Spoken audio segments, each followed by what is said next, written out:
Selamat berhari Sabtu semuanya, selamat siang. Semoga sudah makan siang atau sedang makan siang atau akan makan siang. Aku temenin dulu ya sampai kita ngebahas yang namanya drama. Drama kehidupan sih udah biasa, tapi ini drama corona sejak pandemi itu kayaknya udah nggak tahu berapa episode sebetulnya ya. Makanya kita bilang ini adalah station 2 karena bener-bener yang lucu-lucunya, yang unyu-unyunya ini akhirnya keluar nih yang bikin gemesnya nih. Udah denger kan? Ada yang namanya katanya magnet vaksin.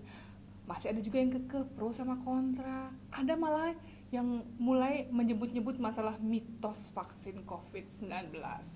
Emang luar biasa memang ya. But anyway, selamat siang semuanya sekali lagi. Saya Lia Andewi, senang sekali kembali bisa live di Instagram untuk bahas topik-topik yang bahasannya itu harapannya bisa memberikan manfaat buat teman-teman semuanya dan juga mencerdaskan bangsa kita dong. Dan juga khususnya buat para pengguna smartphone. Instagram live hari ini, siang hari ini dari lantai 2 kantor 4 Media Production dari lantai 2-nya Evoris Almond Cafe. Jujur ya, kalau buat saya pribadi ini sebenarnya kalau mengambil hikmah positifnya, hoax itu sebenarnya bikin saya pinter loh. Karena mau nggak mau saya tuh jadi apa ya, dipaksa lah gitu ya, ini beneran gak sih beritanya, kalau agak-agak kok kayak meyakinkan gitu, saya harus ngecek dulu sama Mbak Google nih. Dan ternyata di Mbak Google tuh udah enak banget loh, tinggal upload aja itu image-nya atau upload aja tuh beritanya tuh yang berapa kata gitu, biasanya mereka udah ada dan langsung jeder, ada beritanya banyak, udah deh pasti hoax, lewat delete atau kita report atau kita tegur yang mengirimnya. Biasanya kalau di grup yang satu WA grup sama saya udah sering tuh kena teguran tuh. Maaf ya teman-teman. Tapi suka gemes sama yang kasih hoax gitu.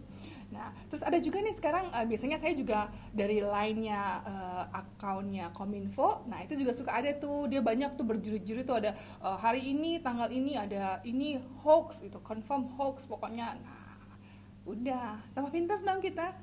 Tapi makin lama ini kayaknya berita-berita hoax ini udah bukan apa ya, udah bukan ngeselin lagi tapi benar-benar bikin gemes gitu. Kalau karena mereka ini saya lihat kok makin kreatif ya, bikin sampai dibikinin videonya, dibikinin ceritanya.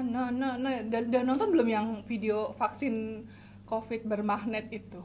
Aku sampai nonton berkali-kali loh ngeliatin ini di mana sih? Karena emang dia kan kalau secara frame-nya itu, scene-nya itu dia tidak memperlihatkan keseluruhannya gitu dari tangannya dia atau bagaimana, jadi kan kita nggak tahu tuh. Nah, makanya kita harus pinter, makanya harus nonton Gibah with Lia, jadi tambah pinter. Karena aku heran banget kok masih ada aja orang-orang yang percaya sama video atau cerita model-model seperti itu gitu. Nah, untuk siang hari ini aku mau bahas sama yang bener-bener paham lah. Aku nggak mau ngomong sama narasumber untuk masalah COVID-19 ini sama yang tidak kredibel. Karena nanti takutnya malah memberikan informasi yang salah, malah menyesatkan teman-teman semua.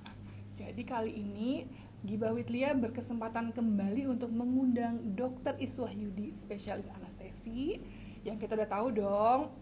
Ini adalah salah satu kebanggaannya para alumni Semansa di Bali. Semansa itu SMA 1 Denpasar ya. Dan beliau ini mengambil pendidikan kedokterannya itu di Universitas Udayana. Dan terus lanjut lagi mengambil pendidikan anestesiologi dan terapi intensif hingga akhirnya resmi sebagai spesialis anestesi di tahun 2013. Nah, Dokter Is biasa dipanggil nama panggilan sayangnya Dokter Iswahyudi. Ini adalah dokter spesialis yang pertama di RSUD Bali Mandara. Di mana Bali Mandara ini adalah rumah sakit umum pertama milik pemerintah Bali, yang bahkan untuk pada saat mendirikan si rumah sakit Bali Mandara ini, itu benchmarkingnya itu sampai ke rumah sakit yang di daerah Darwin di Australia, demi usaha beliau untuk mempersiapkan rumah sakit umum Bali Mandara ini menjadi rumah sakit yang berkelas dunia. Dan saat ini Dr. Iswahyudi, spesialis anestesi, adalah kepala instalasi bedah sentral kamar operasi di Rumah Sakit Bali Mandara. Dan juga adalah dokter penanggung jawab pasien di ruang isolasi COVID di Bali Mandara. kurang apa lagi coba. Nah, beliau ini juga aktif menulis tentang masalah-masalah pandemi yang sedang kita hadapi, terutama di media-media sosial media ya. Dan menurut Dr. Is, dalam yang namanya global pandemi COVID-19 ini, no one is safe until everyone is safe. Itu benar banget. Makanya ini bener-bener aku tuh happy banget bisa mengundang Dr. Is ini untuk kembali kita gali informasi-informasinya untuk supaya kita semua jadi tambah pinter. Nah, terus juga kata beliau untuk mengatasinya, untuk mengatasi COVID-19 ini nggak cuma untuk diterapi atau diobati ya, tapi sebetulnya yang kita kembali lagi bahwa yang lebih penting itu adalah pencegahannya. Karena itu beliau terpanggil untuk seringkali berperan aktif dalam health promotion, karena COVID-19 ini sebetulnya memang hanya bisa untuk diatasinya itu dengan partisipasi dari semua pihak, termasuk para influencer dan juga tokoh masyarakat, serta yang pasti kita semua, seluruh lapisan masyarakat. Nah, sambil nunggu dan aku mau invite dulu Dokter Is. Oke. Aku mau sampai Anam Sapa. Ini kayak pasien-pasien Dokter Is semua deh.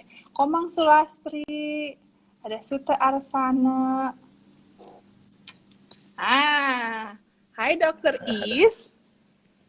Halo Lia, halo Hai. Gibah with Lia. Hai So Dokter happy to you. Iswahyudi. Kita juga so happy loh sudah berhasil kembali mengundang dan dicocokkan waktunya untuk sama-sama kita membahas drama ya hari ini. Siang hari ini kita nontonin drama dan mendengarkan drama. Dokter Is, Drakor aku lagi mau ya. drakor lagi, drama Korea. Bukan drama Corona, salah. Nah, Dokter Is, aku mau buka dong ini dengan masalah yang bukan masalah ya, memang informasi hoax yang menurutku hoax, dan memang dari Kominfo juga sudah bilang ini hoax. Yang lagi tren nih Ya. sekarang, lagi hates-hatesnya. Bener nggak sih ada magnet di dalam vaksin itu? Jadi gini, harusnya teman-teman mungkin kalau yang sudah komplit vaksinnya pasti mereka paham. Yang disuntikin vaksin itu hanya 0,5 cc, 0,5 ya, setengah cc. Jadi berupa cairan, jadi disedot dari vialnya, lalu disuntikan ke deltoid ya, di muskulus, di otot, di bahu, di lengan. Setelah disuntik nggak sampai sekian detik, obat sudah masuk.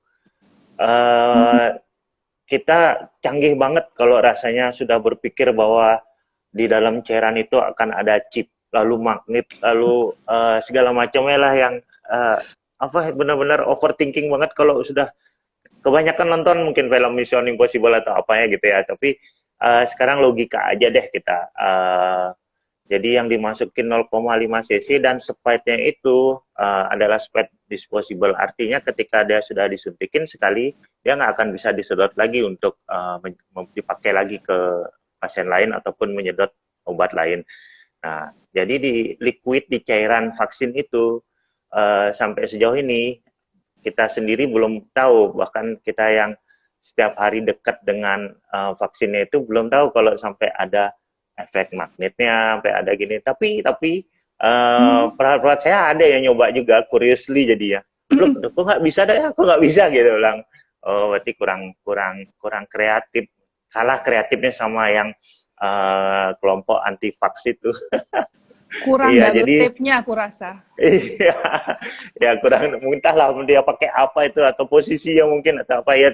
Artinya begini, masih banyak orang-orang di luar sana yang berusaha untuk meyakinkan orang bahwa apa yang diyakininya itu benar. Jadi kan dulu saya pernah cerita nih di Drakor sesi 1, tetap publik itu ada 3 kelompok. Jadi kelompok kiri kita nih ya, Amalia nih sama teman-teman 4 mata di sini. Artinya kita yang percaya dengan knowledge, percaya dengan pemerintah, percaya dengan semuanya ini adalah musibah yang harus kita hadapi bersama, dan kita mengandalkan ilmu pengetahuan untuk melawannya. Kelompok yang di tengah, kelompok yang kedua itu kelompok yang ragu-ragu, bisa kanan bisa kiri, disuruh vaksin masih mending vaksin atau enggak ya, mending ini atau enggak ya, masih membanding-bandingkan gitu, membanding-bandingkan. Nah, lalu kelompok yang kanan itu tuh yang buat video tuh kelompok kanan, kalau nggak mau disebut ekstremis kanan. Dia tidak hanya mengandalkan keyakinannya. Jadi kalau orang keyakinan itu beda dengan pengetahuan. Kalau yakin tuh dia nggak menerima lagi info dari luar. Nah sekarang nih ekspansifnya dia, mereka orang yang di kanan itu berusaha mempengaruhi orang makin banyak, yang ada kelompok di tengah ini biar ada di kelompok mereka. Dan salah satunya adalah ya dengan media-media, salah satunya dengan video-video hoax, lalu dengan setiap hari mengelemparkan infodemik. Nggak cuma soal magnet itu, bahkan dulu waktu saya pertama kali vaksin tanggal 14 Januari, tanggal 10 Januari sebelum vaksin pertama Pak Jokowi, 13 Januari 2021 kemarin vaksin pertama. Jadi sebelum vaksin, 1 minggu sebelumnya itu sudah ada mau vaksin minggu depan nih gitu, bilang itu dalam vaksin sudah disiapkan chip yang akan bisa mengontrol kamu, bisa akan jadi semuanya akan ada, ini adalah bagian dari bukan pandemik ya, tapi plandemik disebut sama mereka ya, dan segala macamnya. Jadi konsepnya begini, kalau emang ini dibilang konspirasi global, siapa sih, ada nggak sih kelompok yang saat ini lagi happy atau tidak merasakan efek pandemi ini ya, gitulah. Yakin teman-temannya Lia, teman-teman kita nih angkatan Semansa 98 atau teman-teman yang kita di luaran sana juga rata-rata mayoritas merasakan efek pandemi ini. Jadi termasuk pemerintah. Jadi pemerintah, saya bukan karena dokter pemerintah, tapi saya menggaungkan, tapi termasuk pemerintah APBN, keuangan semua digerus habis oleh pandemi ini, termasuk dunia lah, gitu bilang. Artinya kalau emang ini direncanakan, ngapain sih ngambil kerugian, harusnya ada keuntungan. Tapi jangan salah, ada orang-orang yang berusaha mencari keuntungan dari ini. Banyak. Salah satunya, iya itu dia. Itu tadi ada mereka membuat anti-vax itu, saya sempat sharing sama Lia soal itu, kelompoknya itu, ternyata mereka dapatkan keuntungan dengan membuat gimmick-gimmick video dan segala macamnya soal untuk menghambat usaha-usaha yang kita lakukan ini. Salah satunya kan usaha yang paling jelas yang ada di depan mata adalah vaksinasi ini. Jadi kalau saya ditanya soal magnet vaksinasi, 100% yakin bahwa itu adalah hoax yang dibuat oleh orang-orang yang tidak bertanggung jawab. Iya. Dan jangan salah, akhirnya perjuangan kita, salah satunya saya juga ikut terus menyuarakan, walaupun mungkin entah didengar atau tidak, tapi bahwa para penyebar hoax itu harus mendapatkan batunya. Dan kita sudah akhirnya baru minggu lalu, pokoknya awal bulan kemarin kita dapat kabar gembira bahwa peraturannya sudah dibuat tentang istilahnya sanksi buat penyebar hoax itu. Ya semoga segera diaplikasikan. Kita gemes kita kan sama mereka-mereka itu. Di sisi lain kita di rumah sakit tiap hari ngelihat mereka yang datang, walaupun sekarang mungkin ya jangan happy dulu ya, memang sudah ada relaksasi sedikit di rumah sakit. Jadi relaksasi artinya jumlah pasien menurun, walaupun yang datang dengan kondisi berat juga masih banyak. Tapi artinya tiap hari kita lihat pasien dan keluarganya atau apapun yang kondisinya seperti itu, tapi di sisi lain di luar mereka buat seperti itu yang paling buat kita gemes rasanya gitu ya. Iya. Kita juga nggak mau dong nanti, terutama Bali lah, karena kita ini maksudnya memang banyak teman-teman kita juga di luar Bali ya, tapi kita melihat kan Bali ini sudah terpuruk sekali, jangan sampai nanti kembali terpuruk jadi kayak di Kudus. Aku baca berita di Kudus tuh kayak serem banget loh Pak Dok. Benar-benar. Amit-amit ya itu jangan sampai lah Kudus, lalu kita belajar sedikit ke global, ada di sebelumnya India, sekarang di tetangga kita sendiri Malaysia, ya sekarang udah di lockdown. Tapi jangan salah juga, kita nggak boleh euforia juga. Oh syukurlah tetangga kita kayak gitu, kita masih safe lah, more safer than mereka. Artinya mereka kayak India tuh di satu sisi memang kelihatannya banyak banget, tapi mereka testing 2 juta testing setiap hari. Jangan tanya kita masih, saya nggak mau gini sih, nggak mau suuzon ya, tapi bukan di Bali, bukan di daerah-daerah sekitar ini, tapi ada di beberapa daerah, mungkin di daerah sana atau sana, pokoknya yang masih ada atas nama politik kepala daerahnya menekan jumlah testing supaya kelihatan menjadi daerah zona hijau gitu bilang. Saya nggak bisa bertanggung jawab, tapi ada gitu lah katanya seperti itu selentingan Satgas yang saya ikuti gitu. Oke. Ya, saya juga mendengarnya Pak Dokter. Iya, betul ya. Aduh, sedih deh. Tapi artinya apa? Artinya jumlah kita ini, walaupun kita angka positifnya di kisaran 5.000, 6.000 pertambahan kasusnya setiap hari secara nasional. Sementara di Malaysia 11.000 sampai pernah 18.000. Tapi mereka testingnya lebih masif dibanding kita. Tracingnya lebih bagus. Kita agak kendor mungkin belakangan ini, tapi ini tendensi sekali omongannya. Tapi nggak, intinya bukan di situ, tapi intinya adalah kita nggak boleh euforia, nggak boleh senang dengan jumlah yang segitu. Angka 5.000, 6.000 itu sudah tinggi loh, gitu. Artinya harusnya bisa lebih rendah lagi, tapi kalau dengan testing yang jumlahnya sama ataupun gini, baru bisa sedikit happy gitu. Oke, kembali ke yang magnet tadi ya, bukan cuma magnet, segala hoax tentang vaksin itu artinya kita lebih percayalah kepada yang sudah dipersiapkan oleh pemerintah. Tadi ya magnet, sebelumnya chip, sebelumnya bisa ngontrol segala macam dan segala macam hoaxnya itu. Dan juga yang happy banget kalau menyebarkan bahwa vaksin yang terakhir yang banyak digunakan, vaksin Aset itu nyebabin pembekuan darah dan segala macam.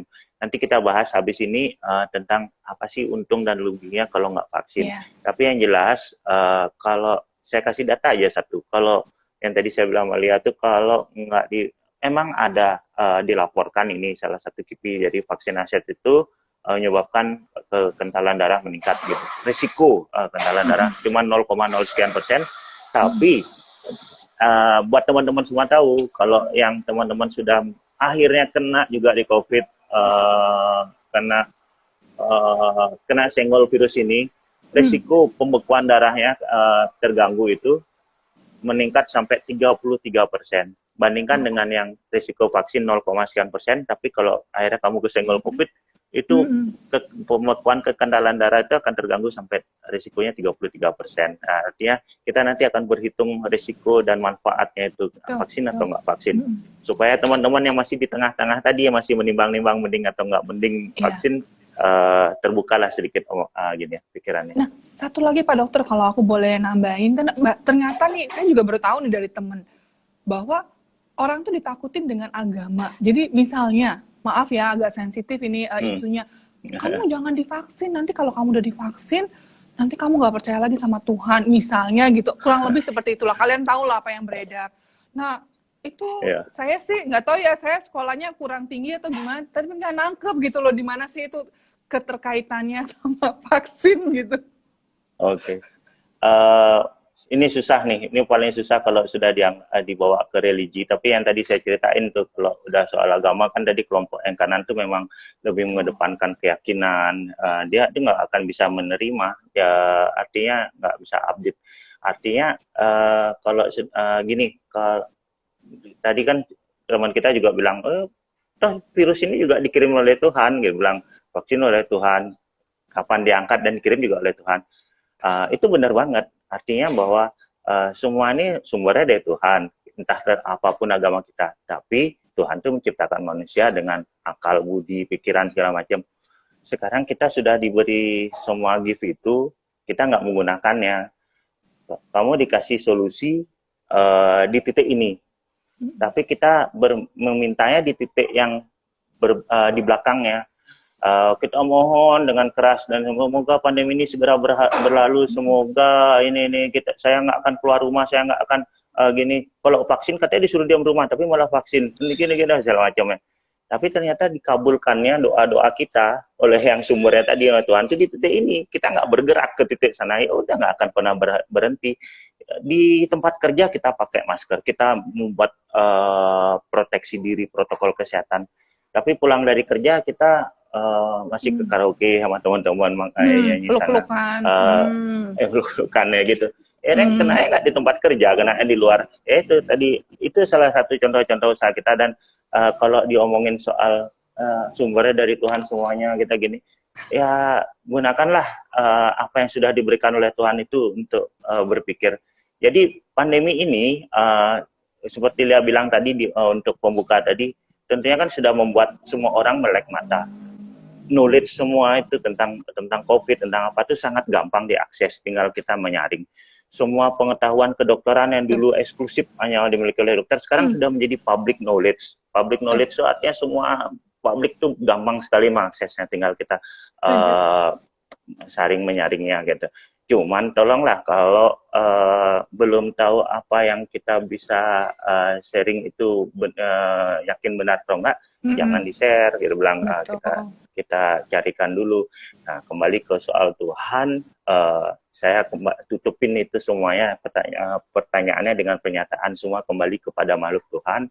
Mau nggak memakai akal budi dan pikirannya untuk kita sama-sama mengatasi pandemi ini, masalah kita bersama. Kurang lebih seperti itu ya. Jadi kalau kita ngomongin soal untung atau enggak vaksin, kita boleh tuh membandingkan, komparasi gitu loh. Jadi keuntungan kalau vaksin gimana, kalau nggak vaksin gimana gitu. Gitu. Tapi ya memang tugas kita semua sih. Saya tuh ada teman saya nih, Dokter Arim anestesi baru join tuh. Jadi ngapain sih dokter anestesi yang dokter terapi kita handle pasien di ICU ikut-ikutan ngomongin soal vaksin yang di bagian health promotion gitu lah. Karena apa? Karena tanggung jawab untuk health promotion ini bukan cuma tanggung jawab tenaga kesehatan, tapi tanggung jawab semua orang gitu lah. Kita yakin nggak sih tiap hari bisa safe untuk tidak membawa virus ke keluarga kita kalau kita nggak pintar-pintar membawa diri. Jadi jangan tolong memikirkan ego diri sendiri, tapi bagaimana juga pikirkan orang-orang sekitar kita. Betul banget. Oke, jadi memang pertanyaan paling sulit tuh kalau ini bahasanya kan gitu yang di saya baca itu, kamu nggak mau divaksin walaupun paksa dengan segala apapun karena kami hanya berlindung kepada Tuhan Yang Maha Esa, gitu bilang. Lalu mendingan konsumsi makanan sehat, jangan vaksin, itu kunci karena semua kembali kepada kuasa Tuhan. Itu haknya mereka untuk menolak vaksin, tapi kewajiban kita untuk terus menyadarkan orang-orang di sekitar itu untuk mau menggunakan akal budi pikirannya, menerima apa yang sudah kita siapkan di ini. Jadi untungnya vaksin itu harus kita sebarkan. Jadi kalau nggak divaksin memang benar, kalau nggak divaksin lengannya nggak perlu sakit ya, nggak perlu resiko dicukit, akhirnya biru, bengkak. Ada memang laporannya memang ada sekitar 4% yang mengalami sampai bengkak gitu. Jadi kalau nggak divaksin nggak perlu lengannya sakit, lalu juga lebih hemat ya. Jadi nggak perlu keluar bensin, nggak perlu keluar uang, nggak perlu keluar konsumsi nungguin vaksin. Ke tempat vaksin, ke tempat sarana, lalu nggak perlu datang ke tempat layanan vaksin sehingga bisa menjalankan stay at home yang digaungkan dari awal, dan juga ya jadinya nggak terhindar dari risiko-risiko yang disebut KIPI. KIPI itu komplikasi ikutan pasca imunisasi ya, kayak gitu kalau kita pasca vaksin. Jadi tapi coba lihat untungnya kalau divaksin. Jadi kalau vaksin, kamu otomatis mendapatkan perlindungan. Sampai detik ini semua masih gratis. Kalau nanti ada ada vaksin gotong royong, itu company-nya yang bayar. Employee-nya, staff-nya, karyawannya harusnya nggak berbayar. Jadi program pemerintah ini kita sudah gratis, tinggal datang, tinggal gini, dan sekarang sudah makin gampang untuk mengaksesnya. Tidak perlu lebih dari 1 jam. Jadi datang. Sekarang kan diperluas, di mall-mall ada, di hotel ada, di gini ada. Seharusnya aksesnya makin gampang. Jadi dengan divaksin 2 kali, dibilang efektivitasnya sudah lebih dari 80, bahkan terakhir laporannya 90%, bahkan untuk mencegah kematian di atas 95%.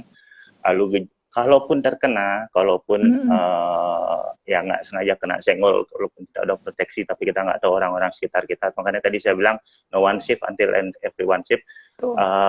Kalaupun kena, risiko untuk gejala berat itu jelas lebih kecil ya. Jadi kamu mungkin cuman, ya maaf deh, cuman demam, atau cuman anosmia, atau anosmia, nggak bisa merasakan, tapi nggak akan sampai kamu sulit bernapas. Napas kamu yang normalnya 18-20 kali, kamu bisa bernapas sampai 50-60 kali untuk mencukupi kebutuhan oksigen dalam tubuh kamu, gitu bang.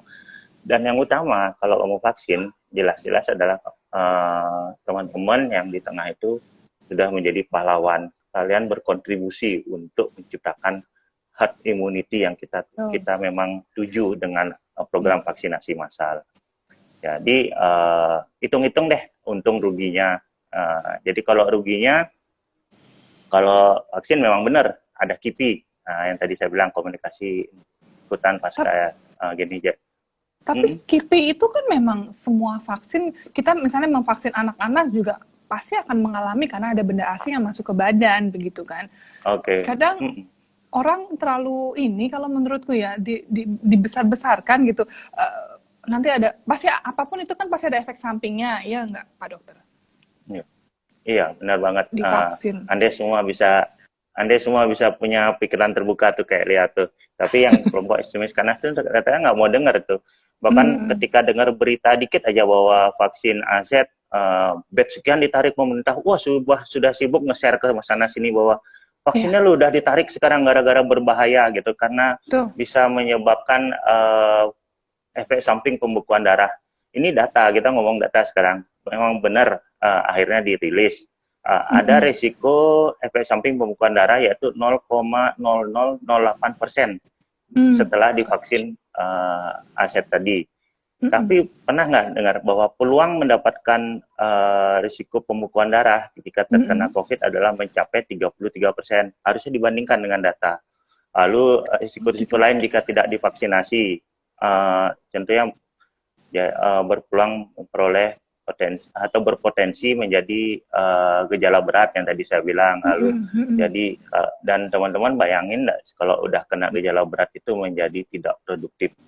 Ya, paling nggak kalian harus divaksin, di karantina, di isolasi kurang lebih ya 1 minggu sampai 10 hari bahkan sampai 2 minggu setelah kalian keluar dari rumah sakit. Jadi benar-benar unproduktif banget nanti kalau kena. Cuman meluangkan waktu sejam, vaksin 2 kali, dengan bandingannya dengan kalau kena gejala berat akhirnya menjadi tidak produktif. Harusnya di situ bertimbangnya. Belum lagi dengan biayanya kan. Biayanya juga nggak sedikit kan kalau masuk rumah sakit. Vaksin gratis. Jadi kalau masuk rumah sakit minimal udah 2 digit tuh ada kali ya Pak Dokter ya. Walaupun itu dia. Walaupun sampai saat ini masih ditanggung oleh Kemenkes kalau rumah sakit pemerintah ya. Jadi ada maksud swasta pun juga ditanggung Kemenkes. Tapi kita mau sampai kapan itu APBN mampu menanggung semuanya? Itu satu pasien yang saya tahu nih, karena bahkan udah dirilis tuh di Instagram berapa orang, ada post cover tuh sampai 600 juta, bener, sampai 200 juta, bener. Itu apalagi kalau udah on ventilator ya, jadi kebutuhan dengan alat bantu napas, ventilator, itu ya biaya segitu masuk akal ya, kalau memang dia bayar sendiri itu semuanya. Tapi sampai saat ini sih sama seperti vaksin, semuanya masih ditanggung oleh pemerintah. Jadi semuanya pemerintah menggelontorkan dana yang cukup besar untuk mengatasi pandemi ini, karena mereka sadar kalau masyarakatnya sendiri nggak akan bisa terus-menerus udah dihantam pekerjaannya hilang segala macam. Ini apalagi kita kayak di Bali nih, teman-teman kita ya banyak yang di pariwisata sampai saat ini ya ngenes lah untuk melihat kayak gitu, kita ikut tanggung jawab. Nah, sekarang salah satu tanggung jawab kita adalah untuk makin menggaungkan vaksin ini dan melawan semua infodemik yang nggak benar itu tanggung jawab kita semua tuh. Sekarang prosedur vaksin makin gampang, ya anti ribet-ribet, harusnya demikian. Dan juga seharusnya jenis sampai di bawah, sampai di semua paskes, semuanya juga nggak boleh ribet ya. Jadi semuanya kalaupun harus daftar lewat Google Form atau lewat Speed ID, itu semata-mata untuk supaya tidak ada kerumunan. Jadi datang numplek jam 9 semua, itu kan nggak bagus. Itu salah satunya. Aduh ribet nih pakai Google Form, ribet pakai Speed ID segala macam. Itu tujuannya hanya untuk kita tetap menerapkan protokol kesehatan. Tapi sekarang masalah willing aja, kalian datang meluangkan waktu sedikit untuk vaksinasi, dan untungnya adalah sekian banyak yang ditawarkan gitu ya. Oke. Jadi jangan ragu-ragu lagi deh untuk vaksin. Ya. Jadi sebenarnya kalau mau untung rugi yang vaksin, sebenarnya kalau ditanya ke saya, pasti ada yang ngomong nih di luaran. Mestinya tanya tuh kepada yang grup di sana tuh kenapa dia nggak menolak vaksin gitu bilang. Kalau saya kan udah pasti nih karena dokter, karena apa istilahnya petugas kesehatan otomatis Iya, nggak karena kan bertanggung jawab bertemu untuk dengan, semua ikut vaksin. Tapi iya, kalau masyarakat umum memang punya punya apa istilahnya punya alasan masing-masing untuk vaksin atau nggak vaksin gitu. betul. Nah, ini kalau pengalamanku pribadi juga ya Pak Dokter, akhirnya pun saya bukan apa ya, maksudnya lebih lebih mencari tahu lagi gitu, tapi memang mencari tahunya juga nggak mau dari sumber-sumber yang biasa-biasa aja, tapi memang dari omongan para dokter, dari apa, memang para dokter yang memang menurut saya sudah tahu nih kredibilitasnya seperti apa. Oke, berarti vaksin itu, bahwa kan dulunya saya sempat mikir nih, ih ngeri vaksin ini loh, biasanya vaksin itu kan katanya dulu tuh konon diciptakan butuh waktu sampai dekade gitu kan, ini kok dalam waktu setahun, udah kurang dari setahun atau setahun lebih udah keluar vaksinnya dan disuntikan ke manusia. Padahal kan sebetulnya kalau menurut pakar yang saya tonton itu, dokter-dokter di luar negeri, dia bilang ya justru karena memang vaksin ini kan bukan cuma sekali dua kali dibuat, tapi sudah berkali-kali dan kita sudah punya datanya, kan yang penting itu datanya sudah punya, dan bahkan Benar. karena situasi emergensi gitu kan, jadi segala birokrasi yang dulunya ada untuk vaksin dan uji cobanya itu di-cut, jadi dipakailah yang penting-penting saja demi mempercepat adanya vaksin COVID-19 ini. Jadi dari situ saya mulai mikir, oh oke, nah inilah yang mau saya sampaikan juga sama teman-teman gitu. Kalau memang sebetulnya masih ragu, masih agak-agak ke kanan gitu, ayo kita agak ke tengah sedikit, tapi kita cari tahu dari sumbernya yang kredibel gitu nih, kayak Pak Dokter nih. Ya, itu tadi ya, mungkin karena teman-teman yang ada di kiri, kayak Lia juga kemarin, atau masih terpengaruh istilah orang Bali itu apa ya, kalau depan anak yang ngadanin, maksudnya juga yang paling utama kuah ngomong itu udah nggak boleh. Kita punya tanggung jawab nih, nggak boleh kuah ngomong lagi, kita harus speak up, ngelawan semua yang nggak beres itu tadi. Kayak ada yang ngomongin, oh ada tuh kejadian di Jawa Timur yang habis vaksin mati, wah baru ada berita gitu, di blow up setengah mati gitu bilang. Jadi nggak bisa untuk membuat itu simpulan bahwa vaksin adalah penyebab utama dari kematian. Jadi kayak gini, Liam ke warung Ime atau warung mana makan rujak kuah pindang, keluar dari sana ditabrak mobil, langsung dijadikan sumber, wah rujak kuah pindang itu adalah penyebab kematian dari si ini gitu kan, nggak bisa kayak gitu. Kasihan dagangnya dong. Padahal yang salah kitanya mungkin. Iya, langsung juga efek-efek yang tadi saya bilang, efek emang efek tuh ada individual sekali. Ada yang saya sendiri dari teman-teman SMA atau SMP atau teman di luaran yang teman sosial itu banyak yang nanya habis vaksin, ada yang demam, ada yang segala macam, langsung yang paling banyak ada yang ngantuk, ada yang efek samping. Itu semua tuh memang seperti saya bilang tadi, itu adalah efek ikutan yang seharusnya akan hilang sendiri dalam waktu sekian jam, dan kalaupun ada gejala ringan sedang itu kita bisa atasi. Kalau berat ya konsultasikan, berhitunglah untung ruginya. Tapi nggak bisa serta-merta sesuatu tuh di-cut usahanya demi karena efek ikutannya yang buruk dalam hanya laporkan 1-2. Misalnya yang paracetamol deh, atau apa obat Floris, ibuprofen konstan, itu ada risikonya juga minum kayak gitu. Ada reaksi alergi. Cuman kitanya aja nggak baca. Iya, itu kan semua ada risikonya. Dan ini langsung di stop pengedaran obat itu kan enggak, karena itu kemudian ada yang satu anafilaktik, habis minum itu bengkak, kemudian sesek rumah sakit, akhirnya masuk ICU, untung ukurnya selamat nih teman kita nih. Tapi apa langsung di stop tuh obat konstan, obat A itu kan enggak gitu ceritanya. Jadi semuanya be smart lah teman-teman semua buat smart, pun juga jadilah smart people gitu. Kan nggak sadar juga, saya mungkin karena kemarin baru hari tembakau, tiap hari ini tembakau tuh lebih banyak yang meninggal juga nggak dibahas gitu loh. Betul. Yang kan, satu orang itu di blow up tapi melupakan gitu apa yang hasil positif Iya. yang selama ini mungkin ribuan atau puluhan ribu dari orang-orang yang selamat gitu kan misalnya yang terbantu. Wah, memang ya Pak Dokter ya. Inilah pentingnya kita jangan bosan-bosan, jangan capek-capek untuk terus koar-koar untuk masalah kebenaran gitu demi satu kebenaran dan mengedukasi Ya, teman-teman. speak up ya, benar banget. Ya, speak up-nya salah satunya contohnya dengan gibah dengan Liani. Tapi kan saya juga dapat Ya, informasi dari Pak Dokter. Pak Dokter kasih apa, saya iya, baca, oh oke, langsung posting gitu. Jadi supaya teman-teman juga oke, tahu informasinya gitu. oke. Nah, untuk di Bali sendiri ini program vaksinasi gratisnya kan sekarang tetap masih berjalan ya, apapun itu merek vaksinnya lah kita bilang ya. Ya, jadi programnya tetap jalan. Jadi memang yang kemarin awal-awal kita dengan dosis Sinovac itu dengan dosis boosternya vaksin pertama kedua itu 28 hari ya, 14 sampai 28 hari. Awal-awal 14 hari, kemudian ternyata dari penelitian lebih efektif membentuk antibodi dalam tubuh untuk melawan virus ini dalam 28 hari. Lalu yang belakangan banyak ini beredar adalah AstraZeneca itu dosis boosternya 12 minggu. 12 kemudian minggu. Yang nanti iya 3 bulan ya, jadi Okay. nanti booster 3 bulan lagi.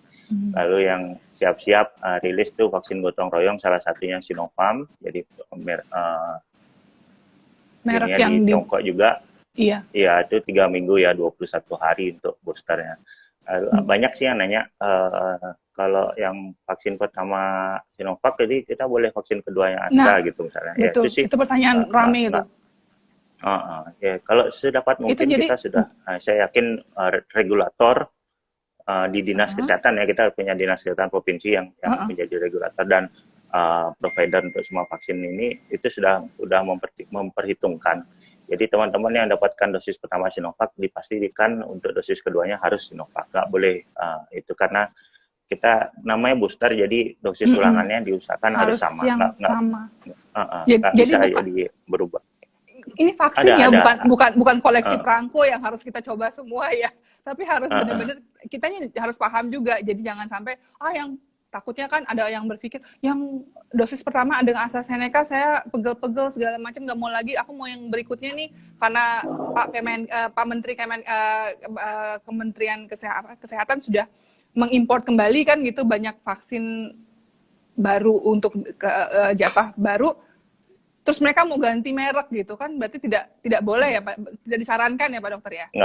Nggak saranin gitu. Bahkan ada yang rame-rame ngecek terantibodi secara kualitatif itu juga belum secara established itu, bahkan WHO pun belum menganjurkan itu sebagai pemeriksaan rutin sejak pasca vaksin.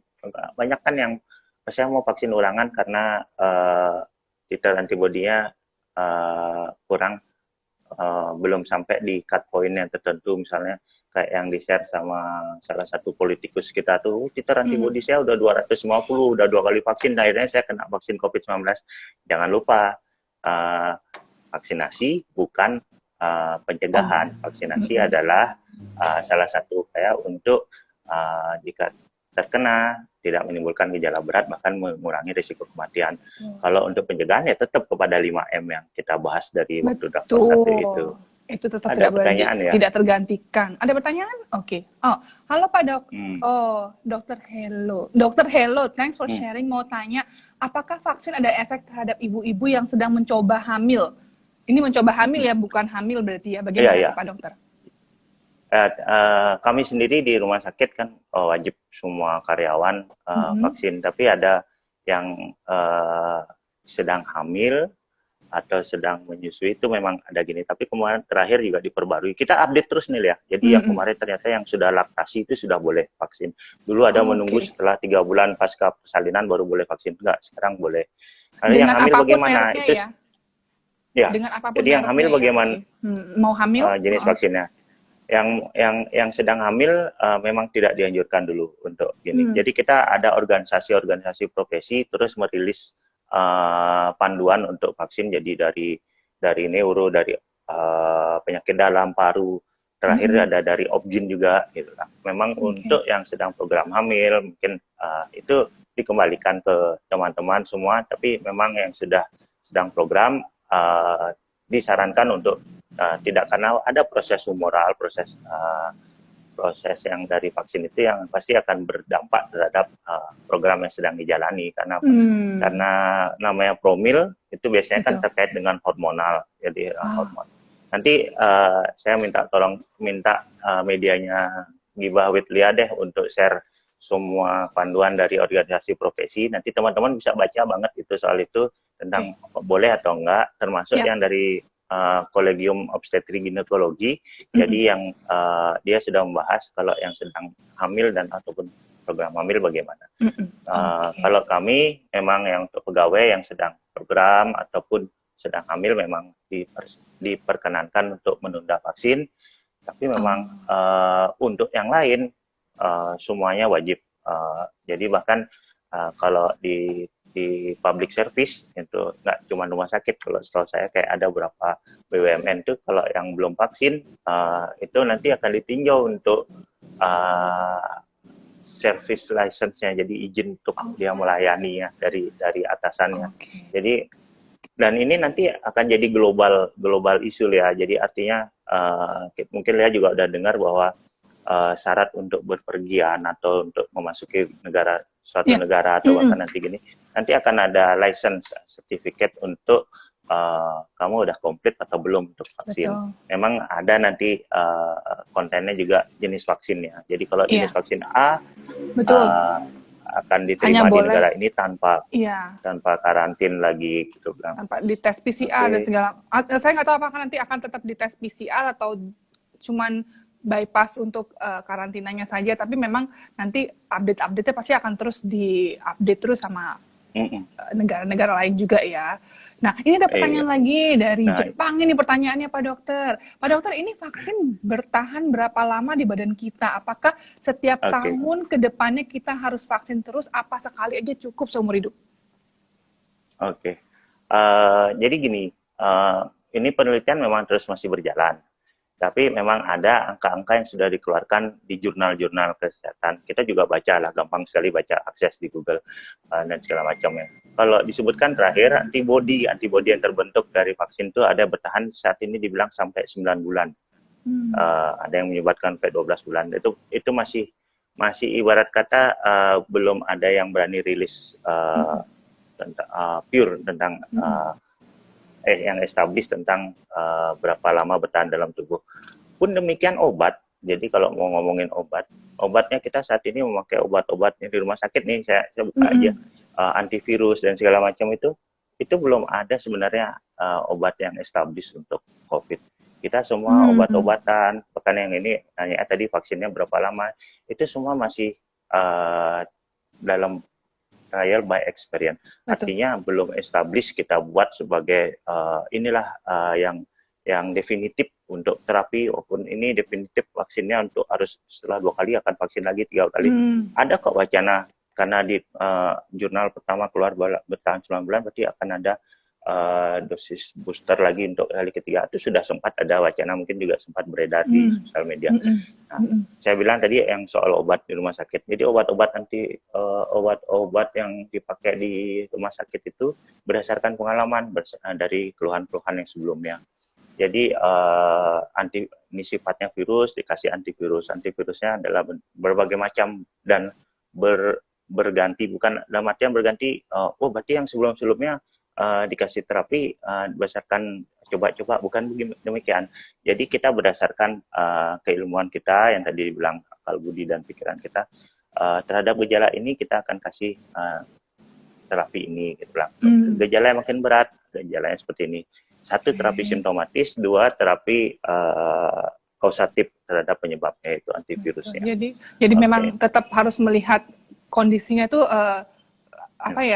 update terus ya, karena kan setiap kondisi juga berbeda, seperti itu ya Pak Dokter. Nah, ini jadi karena poinnya adalah update terus ya. Nanti kita akan update terus.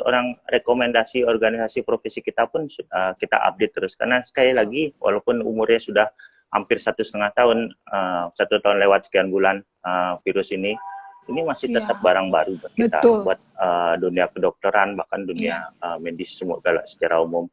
pun juga demikian di masyarakat. Betul. Pertanyaannya tadi, apakah tahun depan kita akan vaksin lagi? Itu saat ini belum ada rencana seperti itu. Tapi nggak menutup kemungkinan. Kita nggak pernah ngomong, oh nggak cukup ini. Nggak. Kita nggak boleh yakin sekali dengan apa yang kita lakukan. Tapi juga kita nggak boleh skeptis menutup diri bahwa terhadap update-update yang akan dikerjakan oleh pemerintah. Jadi kita harus selalu juga cari tahu ya, proaktif untuk mencari tahu apa sih yang terbaru saat ini, karena apa yang kita ketahui tahun lalu sama sekarang belum tentu sama informasinya. Nah, Pak Dokter, ini kita kan kalau di Instagram memang nggak boleh lama-lama ini. Nah, untuk pesan terakhir nih buat teman-teman di Gibah with Lia, gimana nih untuk masalah vaksin dan hoax dan drama-dramanya? Ada pesan-pesan untuk kita?